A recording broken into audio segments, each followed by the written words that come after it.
Olá, povo amado de Deus, paz e bem. Esse é o nosso encontro, o Evangelho de hoje ensina, celebrando a graça deste quarto domingo da Quaresma. Estamos vivendo o tempo da Quaresma, um tempo especial, para que nós possamos preparar bem o nosso coração para celebrar o mistério da paixão, morte e ressurreição de nosso Senhor, para que nós possamos celebrar bem a Páscoa, a passagem da morte para a vida, do desespero para a esperança, da tristeza para a alegria. Povo amado de Deus, vamos escutar essa palavra com muita atenção, com muito respeito, com muita piedade. Abra agora a sua Bíblia em São João, capítulo 3, do versículo 14 até o versículo 21. São João, capítulo 3, do versículo 14 até o versículo 21. O Senhor esteja convosco, Ele está no meio de nós. Proclamação do Evangelho de Jesus Cristo segundo São João. Glória a vós, Senhor. Naquele tempo, disse Jesus a Nicodemos: do mesmo modo como Moisés levantou a serpente no deserto, assim é necessário que o Filho do Homem seja levantado, para que todos os que nele crerem tenham a vida eterna. Pois Deus amou tanto o mundo que deu o seu Filho unigênito, para que não morra todo o que nele crer, mas tenha a vida eterna. De fato, Deus não enviou o seu Filho ao mundo para condenar o mundo, mas para que o mundo seja salvo por ele. Quem nele crê não é condenado, mas quem não crê já está condenado porque não acreditou no nome do Filho unigênito. Ora, o julgamento é este: a luz veio ao mundo, mas os homens preferiram as trevas à luz, porque as suas ações eram más. Quem pratica o mal odeia a luz e não se aproxima da luz, para que suas ações não sejam denunciadas. Mas quem age conforme a verdade aproxima-se da luz, para que se manifeste que as suas ações são realizadas em Deus. Palavra da salvação, glória a vós, Senhor. Deus amou tanto o mundo, que deu o seu Filho unigênito, para que todo que nele crê tenha a vida eterna. Eis o motivo, eis a razão, eis o sentido da encarnação. Deus que nos ama. Deus que se interessa por mim e por você. Deus que não é indiferente a nenhum de nós. Deus que ao longo da história da salvação, mesmo diante de graves pecados, diante da desobediência, Deus, mesmo assim, Ele continua nos amando. Ele continua manifestando o seu amor misericordioso por cada um de nós. É muito interessante quando diz que Deus não enviou o seu Filho ao mundo para condenar o mundo. Às vezes, nós pintamos uma imagem de Deus que é muito mais um reflexo de nós mesmos.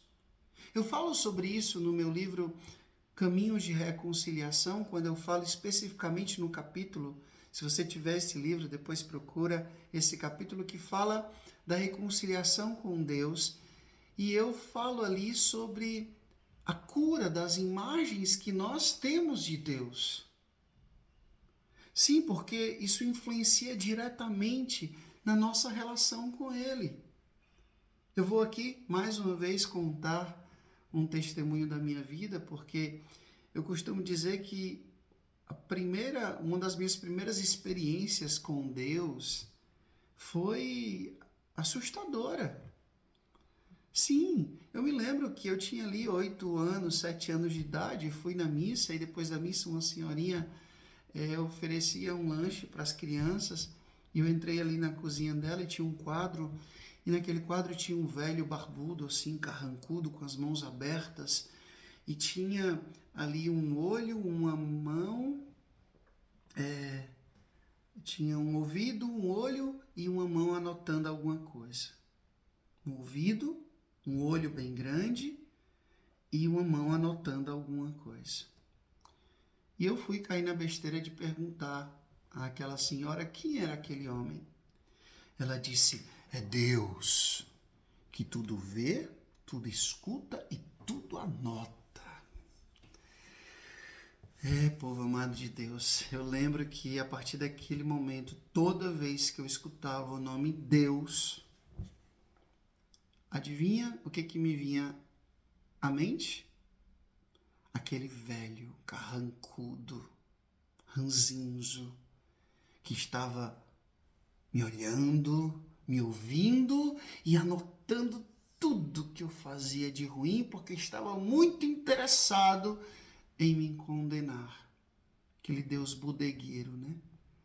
Cadernetinho ali que fica anotando as dívidas para no final do mês ter que pagar tudo. E depois, graças a Deus, mas bem depois, quase com 14 anos, alguém me contou a parábola do Pai Misericordioso, que nós chamamos de parábola do Filho Pródigo. Mas, na verdade, o nome dessa parábola é a parábola do Pai Misericordioso, porque a centralidade não está no filho que erra, mas no Pai que abraça, que perdoa, que faz festa. Então, às vezes, nós temos uma imagem de Deus terrível, desse Deus justiceiro que, infelizmente, hoje tantas pessoas pregam e se tornam até famosas por causa disso. Esse Deus castigador, esse Deus justiceiro. A gente esquece que, às vezes, o modo como nós falamos de Deus revela muito quem nós somos. Às vezes, esse Deus castigador que eu prego tanto, na verdade, sou eu que quero castigar. Não faz isso porque senão Deus está vendo, hein? Na verdade, eu estou vendo, eu estou querendo condenar e eu uso o nome de Deus para legitimar a minha maldade, a minha crueldade. Menino, não faz isso porque senão Deus castiga. No fundo, nós queremos castigar. E usamos o nome de Deus para legitimar isso. E é muito interessante que Deus fala por meio do profeta, os vossos pensamentos não são os meus pensamentos. Deus é sempre muito mais do que a gente possa imaginar dele, do que a gente possa falar dele. Mas a gente insiste em querer coisificar Deus, conceituar Deus. Como o Frei Cardeal Raniero Cantalamessa diz, a gente insiste em querer colocar caixinhas eclesiásticas, molduras eclesiásticas no Espírito Santo, em Deus. E, na verdade, muitas vezes, esse Deus que muitas vezes eu prego é imagem e reflexo minha. Então, muitas vezes eu sou vingativo, eu prego um Deus vingativo. Eu sou castigador, eu prego um Deus castigador. Mas qual foi a imagem de Deus que Jesus nos revelou? Abá. E Abá não é somente pai. Abá quer dizer papaizinho. Tu és o meu pai, Abba, papai, minha vida em tuas mãos, em teus braços quero estar. Quando eu compus essa música, era exatamente essa imagem de Deus que eu trazia e trago no meu coração e que eu anuncio para as pessoas, desse Abá, papaizinho, que nos ama, que nos acolhe, que nos perdoa. e que não veio, que não mandou o seu Filho ao mundo para nos condenar, mas para nos salvar. É óbvio que eu tenho que fazer a minha parte. É óbvio que eu tenho que construir. Eu tenho que lutar. Eu tenho que fadigar. Eu tenho que me esforçar ao máximo para alcançar uma vida virtuosa, uma vida segundo a vontade do Senhor. Mas eu não posso esquecer que Ele me amou primeiro. Que a maior parte é a dele, não é a minha. Então, povo amado de Deus, por favor, por misericórdia, vamos parar de ficar pintando e desenhando e pregando um Deus que na verdade não é Deus, mas é a imagem errada que eu tenho dele. E assim fazer um terrorismo espiritual, religioso.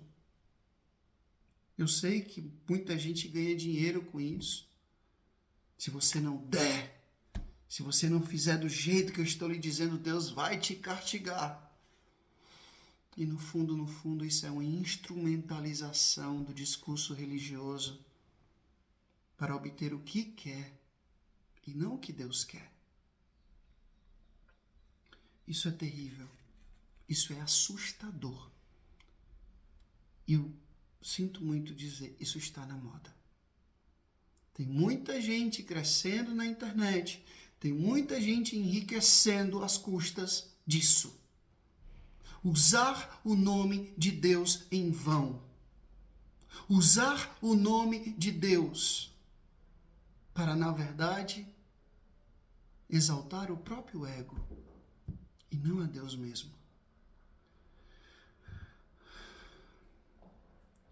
Da nossa parte, pelo menos nós, sejamos honestos. Preguemos o nome de Deus, mas o Deus que Jesus anunciou, o pai daquele menino que não merecia, mas foi amado e foi acolhido porque voltou. Aquele pastor bom que é capaz de deixar 99 ovelhas e ir em busca de uma que se perdeu. Esse é o nosso Deus. O Senhor esteja convosco, Ele está no meio de nós, que Deus Todo-Poderoso vos abençoe. Ele que é Pai, Filho e Espírito Santo. Deus nos deu céu, paz e bem. Curta, comente, compartilhe esse vídeo e faça essa palavra chegar a mais e mais corações. Até amanhã, se Deus quiser.